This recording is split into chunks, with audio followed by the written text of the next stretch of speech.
की दशावतारासाठी सुद्धा आणि याबरोबर 5 अन्य कलाकारांसाठी लोककलांसाठी जे 2,22,00,000 रुपयाचं अनुदान आपण जे ठरवलं होतं ते आपण वाढवण्याचा निर्णय करतो, जेणेकरून दशावतारी मंडळींना सुद्धा त्यातलं मिळावं।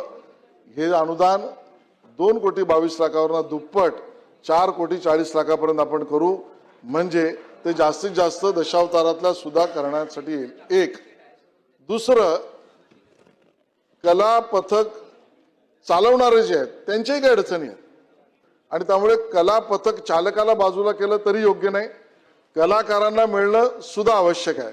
म्हणून हे दुप्पटीने जे आपण अनुदान करू ते आपण अनुदान कला पथकातल्या प्रयोगासाठी करतो, त्यामध्ये दुप्पटीतलं आपण अर्ध करू, जेणेकरून कलाकारांना सुद्धा थेट बँकेच्या अकाउंटवर मिळेल आणि कला पथक चालकाला सुद्धा मिळेल।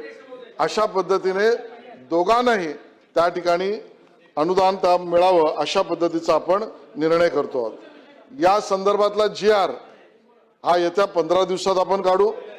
समितीत आपण सुचवलेली नावं या ओरिजिनल शासन निर्णयात वाढवून तो निर्णय सुद्धा 15 दिवसात आपण काढू।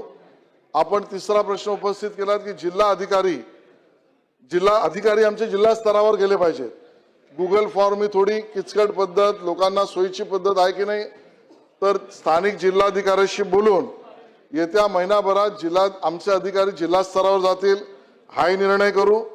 चौथा मुद्दा आपण म्हटलं की ओळखपत्र त्यांना दिली पाहिजे, तर या राज्यातील लोककलावंतांना अनुदान पॅकेज अंतर्गत असलेल्या लोककला ज्या दशावतार सुद्धा आहे त्यांना सुद्धा ओळखपत्र, भले उत्तरात काही लिहिलं असेल तरी मी आज या ठिकाणी घोषित करतो की त्यांना ओळखपत्र देण्याचाही निर्णय आपण करू, तो शासन निर्णयामध्ये नमूद करू, अधिकाऱ्यांना आपण त्यापर्यंत खालपर्यंत पाठवू।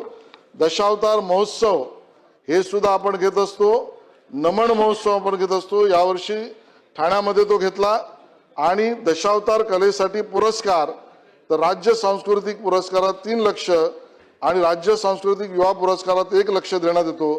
त्याची समिती आहे, त्यामध्ये दशावतारी कलाकारांचा सुद्धा सहभाग करण्याच्या बाबतीतल्या सूचना देण्यात येतील असं मी या ठिकाणी घोषित करतो।